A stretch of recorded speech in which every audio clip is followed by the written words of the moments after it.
అందరికీ నమస్కారం. నేను డాక్టర్ డి మాధురి, ఎండి ఆయుర్వేద. జనరల్గా పాలు మరియు పాలు పదార్థాలు చాలా మందికి పడవు.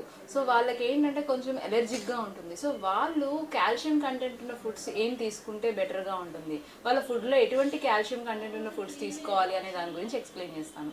సో మెయిన్గా మనకి కాల్షియం ఎక్కువ ఉండే ఫుడ్స్ ఏంటంటే పాలకూరలో ఎక్కువ కాల్షియం ఉంటుంది, అట్లాగే ఆల్మండ్స్ అంటే మనకి బాదం పప్పులో ఎక్కువ కాల్షియం కంటెంట్ అనేది ఉంటుంది, అట్లాగే చియా సీడ్స్ డైలీ ఏంటి అంటే ఒక హాఫ్ స్పూన్ చియా సీడ్స్ అనేవి వాటర్లో మిక్స్ చేసుకొని తాగడం వల్ల మనకి కాల్షియం కంటెంట్ అనేది వస్తుంది.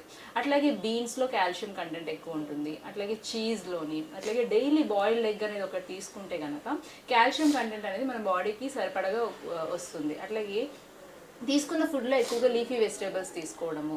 సో వీటన్నిటితో పాటు అవిసె గింజలు అని ఉంటాయి. సో ఈ అవిసె గింజల్లో కూడా మనకి కాల్షియం కంటెంట్ అనేది ఎక్కువ ఉంటుంది.